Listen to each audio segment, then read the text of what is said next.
In a quiet village near the vast and mysterious Nyanga forest, a young girl named Zobule lived under the shadow of cruelty and hardship. She was the daughter of Tsepo, a hard-working man who had remarried after the tragic passing of his first wife. Tsepo's new wife, Masego, was nothing like Zobule's late mother. She was cold and unkind, showing love only to her own daughter, Naledi. While Tsepo often traveled far for work, Zobule was left alone with Masego, who saw her not as a stepdaughter, but as a mere servant in her own home. From the moment Tsepo left for his long journeys, Masego made sure that Zobule's life was nothing but misery. Every morning before the sun had even risen, Zobule was forced to wake up and begin her endless chores. She scrubbed the floors, washed the dishes, and carried heavy buckets of water from the nearby river. Her hands became rough, her back ached, but she never complained. She knew that no one would listen. Meanwhile, Naledi, Masego's beloved daughter, lived a life of comfort and luxury. While Zobule worked tirelessly, Naledi slept in, wrapped in soft blankets on a comfortable bed. When she woke up, her mother served her a delicious breakfast, warm bread, fresh fruit, and sweet porridge. But Zobule, she only got the stale leftovers from the night before, if there was anything left at all. Clothes were another cruel reminder of how differently the two girls were treated. Naledi had a wardrobe filled with beautiful dresses made from the finest fabrics. She wore golden bangles on her wrists and had shoes that never touched dirt. But Zobule? She was given old, torn rags, barely fit to wear. Her clothes were so worn out that they could barely protect her from the cold. Yet, no matter how much she suffered, she never let bitterness take over her heart. She remained kind, always hoping that one day her father would see the truth. But Masego's hatred only grew stronger. No matter how hard Zobule worked, it was never enough for her cruel stepmother. "Lazy girl," Masego would shout whenever she saw Zobule resting for even a moment. "Do you think this house will clean itself?" And no matter how much Zobule tried to please her, Masego always found a reason to punish her. Sometimes she wouldn't let her eat. Other times she made her stay outside in the cold while she and Naledi sat by the warm fire, laughing and telling stories. The villagers noticed the unfair treatment, but they were too afraid of Masego to say anything.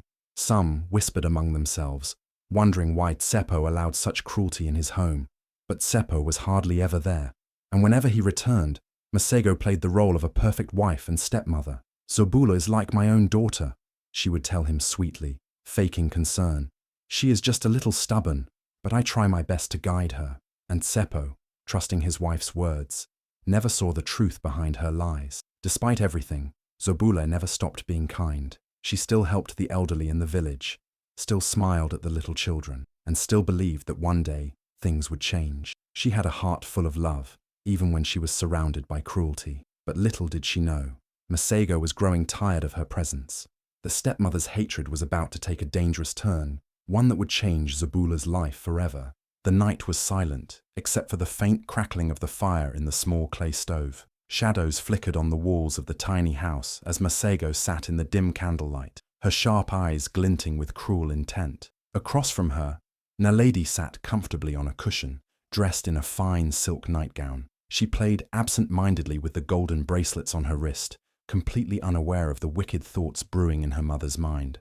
Masego leaned in closer, her voice barely above a whisper. "It is time," she said, her tone sending a chill through the air. Naledi looked up, raising an eyebrow. "Time for what, Mama?" she asked lazily, not particularly interested. Masego's lips curled into a slow, sinister smile. "Time to get rid of Zobule once and for all."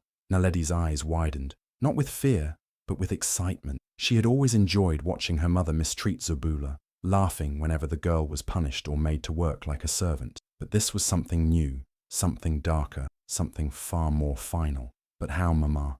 Naledi asked, leaning in eagerly. Masego's eyes flickered with malice as she lowered her voice even more. "Tomorrow morning I will tell Zobule that I have a surprise for her. Something wonderful, something special, just for her. That foolish girl is so desperate for kindness that she will believe me." Naledi giggled. "She's so stupid," she whispered. Masego nodded in agreement. "Once she trusts me, I will take her deep into the Nyanga forest. We will go so far that she won't know where she is. And then, when she least expects it..." Masego paused, her cruel smile widening. "I will leave her there." Naledi gasped, her eyes shining with wicked delight. You mean, we'll abandon her? Masego chuckled darkly. Yes, my child. The Nyanga forest is deep and endless. People say that strange creatures lurk in its shadows. Spirits, wild beasts, things that no one dares to speak of. If Zobula wanders too far, she will never find her way back. No one will come looking for her, and by the time anyone notices she's gone, it will be too late. Naledi clapped her hands together in excitement. Finally! No more Zobule! No more sharing our food with her! No more watching her walk around in those ugly old clothes. She is such an embarrassment, Masego smirked. Exactly. And when your father returns, I will simply tell him that Zobule ran away. He will be sad for a few days, but then he will forget her, just like he forgot her mother. Naledi burst into laughter. You are so smart, Mama. Father never pays attention to anything, so he will believe whatever you say. Masego's chest swelled with pride. That is why I have planned this carefully. By this time tomorrow, Zobule will be nothing but a memory. A sharp gust of wind blew against the windows, as if the universe itself had heard Masego's wicked plan. But inside the house, the two heartless souls only laughed. Outside, under the moonlit sky, Zobule worked tirelessly. Her hands were raw from scrubbing the floors, and her feet ached from carrying heavy buckets of water from the river. She wiped her forehead, exhausted, but as always, she did not complain. She looked up at the sky, watching the stars twinkle like tiny diamonds scattered across the heavens. Mama used to say that every star is a dream waiting to come true, she thought, remembering her late mother's gentle voice. Even after all the cruelty she had endured, Zobula still held on to hope. Hope that one day her father would see the truth. Hope that one day she would be free from Masego's hatred. Hope that one day she would find happiness. Little did she know, her stepmother had no intention of letting that happen.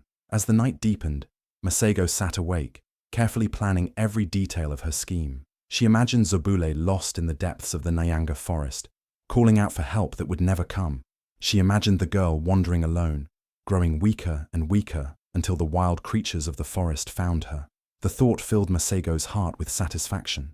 She had spent years watching Zobula endure hardship after hardship. No matter how much she tormented her, the girl never broke. She never screamed, never fought back, never showed the anger that Masego wanted to see. That was what infuriated her the most. She wanted Zobula to be bitter, to be hateful, to lose her kindness, but she never did, and now she never would.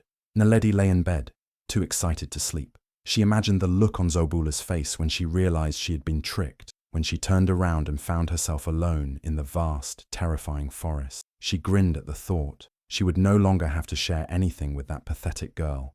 No more competition for her mother's love. No more unwanted presence in their home. The plan was perfect. Tomorrow, Zobula would follow them willingly, believing for the first time that Masego was showing her kindness. She would. The sun had barely risen when Masego called Zobule inside the house. Her voice, usually cold and sharp, was strangely gentle this morning. Zobule, who was busy washing the last of the dishes from the night before, looked up in surprise. It was rare for her stepmother to speak to her without anger. Zobule, my child, Masego said sweetly, forcing a smile onto her face. Come here. Zobule hesitated. The warmth in Masego's voice felt unnatural, almost forced.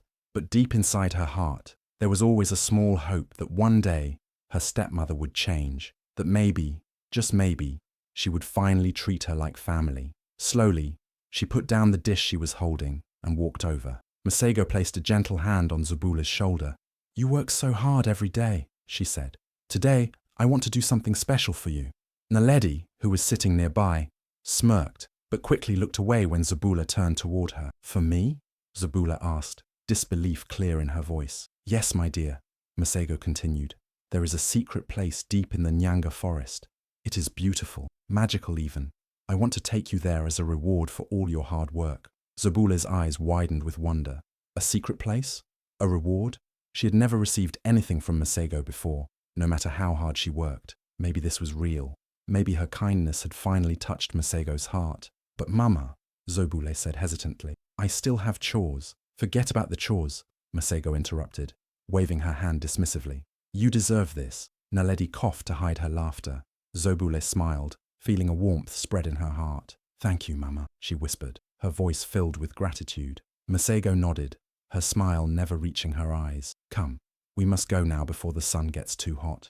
Zobule quickly washed her hands and followed Masego and Naledi as they left the house. She walked beside them, excitement bubbling in her chest. She had spent most of her life trapped in chores and mistreatment, never being allowed to explore the world beyond their village. Today felt like a dream come true. The deeper they went into the forest, the taller the trees grew, their branches twisting toward the sky like giant arms. Sunlight barely touched the ground, and the air was thick with the scent of damp earth and wildflowers. Birds sang above them, their melodies weaving through the silence. Zobule looked around in awe.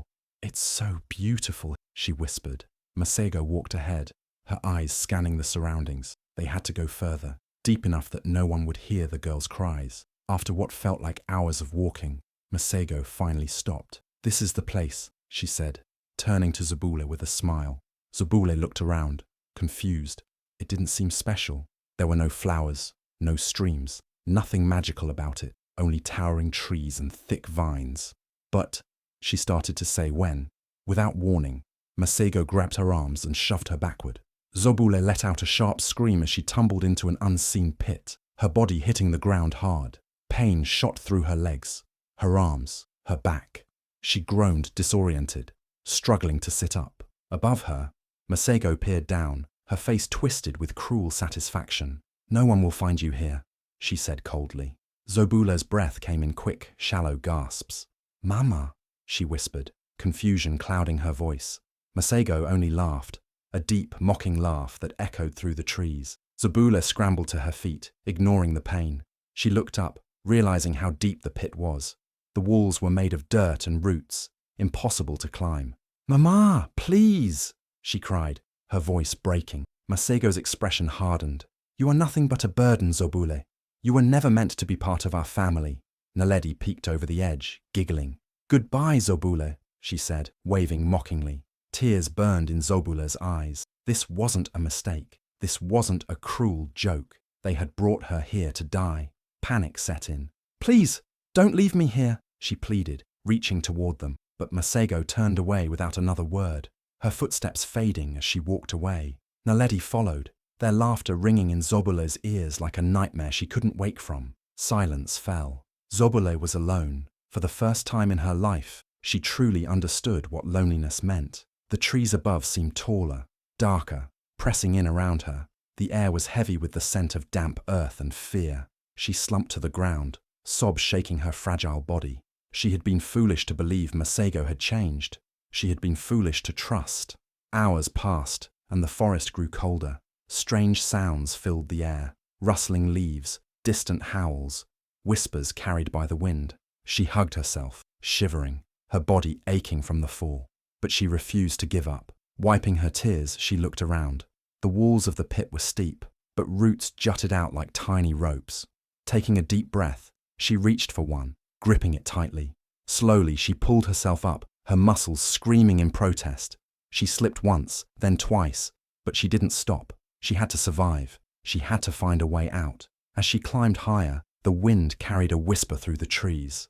A voice, soft, almost gentle, called her name. She froze, her heart pounding. Someone was out there. Someone, or something, was waiting for her in the depths of the Nyanga forest. Zobule sat in the pit for what felt like hours, her body aching from the fall, her heart pounding with fear. Tears streamed down her face as she hugged her knees, trying to understand what had just happened. She had trusted Masego, believed, even for a moment, that her stepmother had kindness in her heart. But now, as she sat alone in the darkness, she knew the truth. Masego had never loved her. She had been nothing more than an unwanted burden, someone to be discarded like old clothes. The forest around her was silent, except for the occasional rustling of leaves and the distant cries of animals. The air was damp, carrying the scent of earth and moss. Zobule shivered. She couldn't stay here forever. If she did, she would never make it out alive. Taking a deep breath, she wiped her tears away. Crying wouldn't save her. She needed to find a way out. Looking up, she saw that the pit was deep, the walls covered in thick roots and vines. At first, the sight made her feel hopeless. How could she ever climb out? But then she remembered the stories her mother used to tell her about strong women who never gave up, no matter how hard things got. I am strong, she whispered to herself. Determined, she reached for the nearest vine and gave it a hard pull. It seemed sturdy. Slowly, she gripped it with both hands and began to climb. Her fingers burned as she pulled herself up, her feet slipping against the loose soil. But she gritted her teeth and kept going. Halfway up, her foot slipped, and for a terrifying moment, she thought she would fall. A scream caught in her throat, but she managed to grab onto another vine just in time. Breathing heavily, she forced herself to keep moving. Her arms ached, her legs trembled, but she refused to let go. After what felt like an eternity, her fingers finally reached the edge of the pit. With the last bit of strength she had left, she pulled herself over and collapsed onto the ground, panting. She had done it. She was free, but she wasn't safe yet. The forest stretched endlessly before her, dark and unfamiliar. The tall trees swayed gently in the wind, their branches casting eerie shadows on the ground. She had no idea which direction to go. Her stomach growled, reminding her that she hadn't eaten since morning. She took a deep breath and started walking. The ground beneath her feet was uneven, covered in fallen leaves and twisted roots. Every step she took made a sound, and each time she froze, afraid that something, or someone, was listening. Hours passed, or at least it felt that way. The deeper she walked into the forest, the more lost she felt. Her legs ached, and exhaustion weighed heavily on her. But she couldn't stop. She had to keep moving. Then suddenly she heard it, a whisper. At first, she thought she was imagining it, but then she heard it again. Zobula, she gasped, spinning around. The forest was empty, but the whisper was real. Who's there? She called out, her voice trembling. No answer. She took a cautious step forward, her heart racing. The whisper came again, this time closer. Zobula! She swallowed hard, fear creeping into her bones. Who was calling her name? Was it a person? A spirit? The stories she had heard about the Nyanga forest suddenly flooded her mind. Tales of lost souls wandering in the shadows, of strange creatures that lured travelers deeper into the woods, never to be seen again. She wanted to run, but something held her back. There was something about the voice. It didn't sound threatening. It sounded gentle, almost familiar. Gathering her courage, she followed the sound, pushing through thick bushes and low-hanging branches. The deeper she went, the louder the whisper became. It wrapped around her like a warm breeze, guiding her. Then she saw it, a tree unlike any she had ever seen before. It was massive, its trunk wide and strong, its bark glowing faintly in the darkness. Strange symbols were carved into it, swirling in patterns she didn't recognize. The air around it hummed with energy, making her skin tingle. As she stepped closer, a soft light appeared, and out of the shadows, an old woman emerged. Her hair was silver, her eyes deep and knowing. She wore a cloak woven from leaves, and in her hand, she held a small, glowing amulet. "You are stronger than you know, child," the woman said, her voice the same whisper that had called Zobula through the forest. Zobula stared at her in shock. Who are you?" she asked, barely able to find her voice. The woman smiled. "I have been waiting for you." Zobula didn't understand. Waiting for her? Why? The woman extended the amulet toward her. "Take this," she said. "It will guide you." Hesitantly, Zobula reached out and took the amulet. The moment her fingers touched it, a warmth spread through her body, filling her with a strange sense of peace. "You are not alone," the woman said. "You never were." Zobula looked down at the amulet, then back at the woman. But before she could ask another question, a gust of wind swept through the trees, and just like that, the woman was gone. She gasped, looking around. The glowing tree, the symbols, the strange energy in the air. It was all fading. Had she imagined it? The amulet in her hands was real. Holding it tightly, she felt a new strength rise within her. She didn't know who the woman was or why she had helped her, but she knew one thing. She was going to survive. With renewed determination, Zobul turned and continued her journey. The forest no longer seemed as terrifying as before. She had something now, hope, and for the first time since she had been abandoned, she believed that she would find her way out. Zobul walked deeper into the forest, her heart pounding in her chest. The strange whispers still echoed around her, soft and gentle, calling her name. She didn't know if she should be afraid or curious, but something inside her told her to keep going. The trees around her grew taller and thicker, their branches stretching out like twisted arms. The moonlight barely reached the ground, making the path ahead seem even darker. Every step she took made the dried leaves crackle beneath her feet, the sound mixing with the eerie silence of the forest. Then, suddenly, she saw it. A tree unlike any she had ever seen before stood in the middle of a small clearing. It was massive, its trunk wide and covered in strange symbols that glowed softly, casting a golden light in the darkness. The air around it felt different, warm, alive, almost as if the tree itself was breathing. Zobula hesitated, unsure if she should step closer, but before she could decide, a gust of wind rushed through the clearing, rustling the leaves and sending a shiver down her spine. And then, as if appearing from nowhere, an old woman stepped out from behind the tree. Her hair was long and silver, flowing down her back like a river of moonlight. Her eyes, deep and knowing, held the weight of centuries. She wore a cloak woven from leaves and flowers, and when she moved, it made no sound, as if she was part of the forest itself. Zobula gasped and took a step back. Who are you?" she asked, her voice barely above a whisper. The old woman smiled gently. "I am Madame Natanda," she said, "and I have been waiting for you, child." Zobula's breath caught in her throat. "Waiting for me?" she repeated, confused. Madame Natanda nodded. "Yes, my dear, you have faced great cruelty, but you are stronger than you know." Tears burned in Zobula's eyes. She wanted to believe those words, but she felt so weak, so lost. "I don't know what to do," she admitted. "I don't know where to go."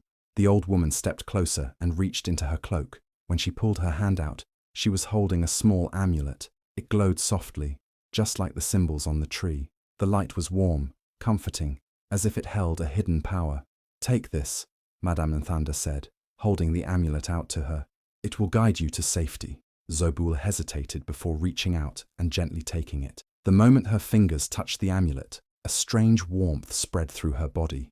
It was unlike anything she had ever felt before, like a fire burning deep within her, filling her with strength and courage.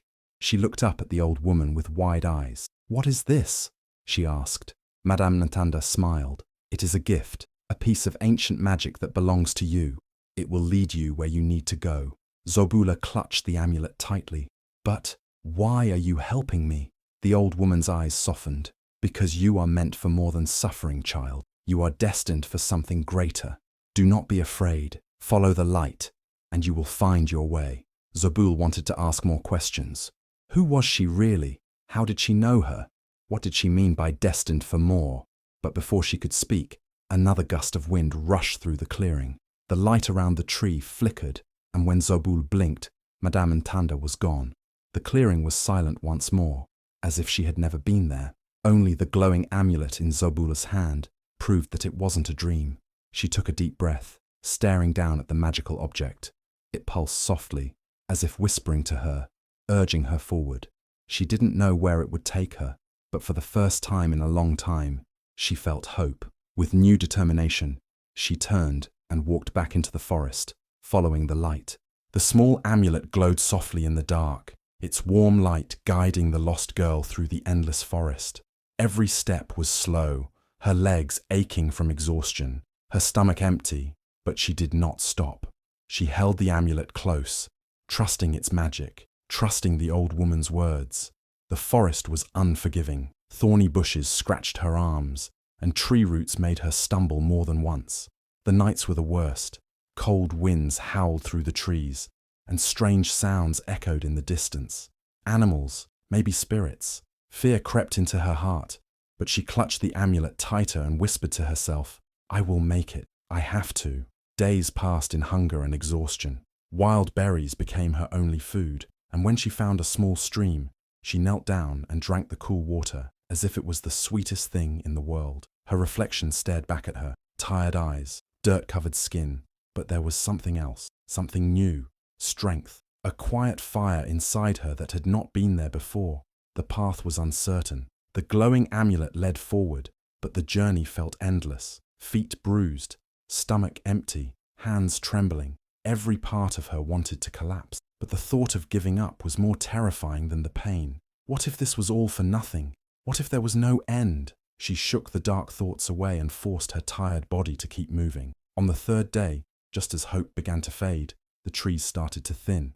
The forest, which had felt like a cage, slowly opened up. The air smelled different, fresher, carrying the scent of something familiar: firewood, cooked food. A sound drifted through the trees. Laughter, voices, human voices. Heart pounding, she stepped forward, pushing past the last set of bushes, and there it was, a village, hidden deep within the wilderness. Small huts with thatched roofs, smoke rising from chimneys, people moving around, carrying baskets, tending to animals. It was nothing like the home she had known, but it felt safe. Before she could take another step, exhaustion finally won. Her knees buckled, and the world blurred as she collapsed to the ground. The last thing she heard was a gasp, hurried footsteps, and then everything went dark. Warmth. That was the first thing she felt when she woke up. A soft blanket covered her, and the scent of herbs filled the air. Blinking, she realized she was lying inside a small hut, the roof made of straw, a fire burning gently nearby. A kind face hovered over her, an elderly woman, eyes filled with concern. "You're safe now," the woman whispered, pressing a damp cloth to her forehead. "You are home." Tears welled up in her eyes. She had made it. The soft glow of the amulet flickered like a tiny star in the darkness, leading tired feet through the endless forest. The path ahead was uncertain, but turning back was not an option. Every step felt heavier than the last, every breath a battle against exhaustion. The body ached, hunger gnawed at the empty stomach, and the loneliness of the wild pressed in from all sides. But the light never faded, and neither did the will to survive. The first night was the hardest. The trees whispered strange sounds, and the shadows danced in the moonlight, making fear grow stronger.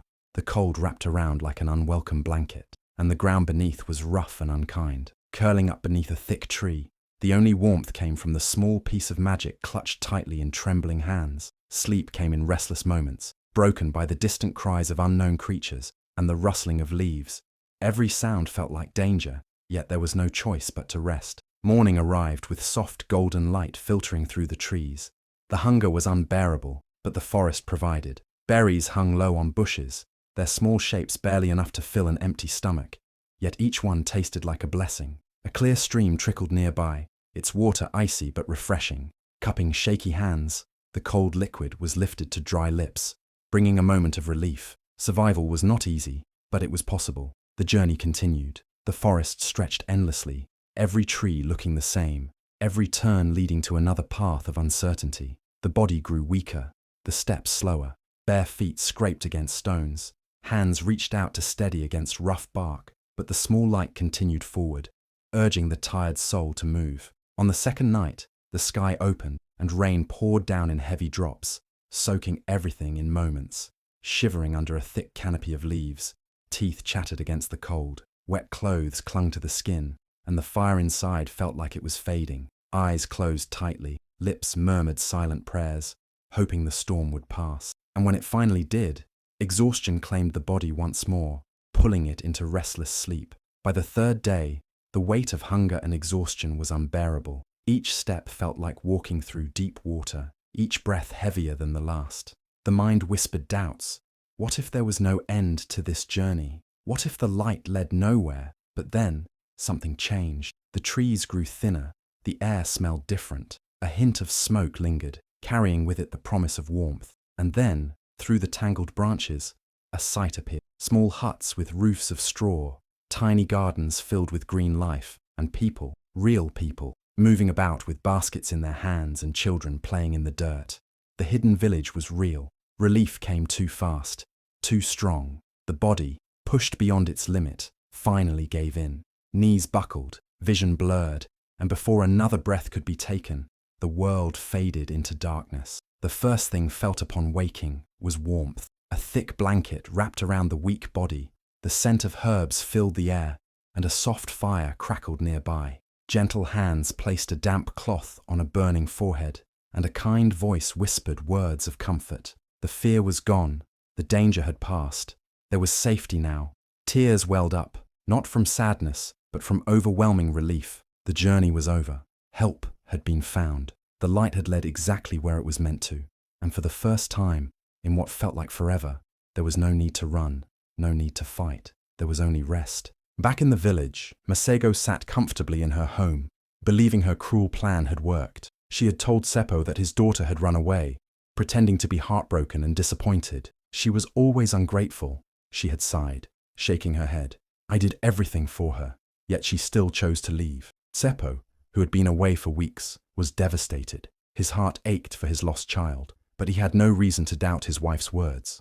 Days turned into weeks, and life in the household returned to normal, at least for Masego and Naledi. They enjoyed their fine meals, their luxurious clothes, and the comfort of knowing there was no longer a kind-hearted girl to overshadow them. Masego smiled to herself, pleased that no one would ever hear of Zobula again. But fate had other plans. One bright afternoon, as Masego prepared to enjoy a grand meal with her daughter, the sound of hooves echoed through the village. A group of royal messengers, dressed in elegant robes and riding tall horses, arrived at her doorstep. The villagers gathered, whispering among themselves. It was not every day that the king's men came searching for someone. Masego's heart pounded as she stepped outside, forcing a smile. "How may I help you, noble messengers?" she asked, trying to keep her voice calm. The lead messenger, a tall man with a commanding presence, looked her in the eye. "We seek a girl named Zobule," he announced. "She was last seen in this village." At that moment, Masego felt her world tilt. She struggled to keep her expression neutral, but her hands trembled slightly. "Zobule?" she repeated, forcing out a fake laugh. "Oh, dear messengers, I'm afraid she ran away weeks ago. She was never content here." The messenger narrowed his eyes, studying her carefully. The crowd murmured, some casting suspicious glances at Masego. Seppo, who had heard the commotion, rushed forward, his face filled with concern. "You're looking for my daughter?" he asked urgently. The messenger nodded. "Yes. The hidden village she found refuge in belongs to none other than King Thabo." Gasps spread through the crowd. King Thabo was one of the most powerful rulers in the land, known for his wisdom and fairness. What business could he have with a girl like Zobule?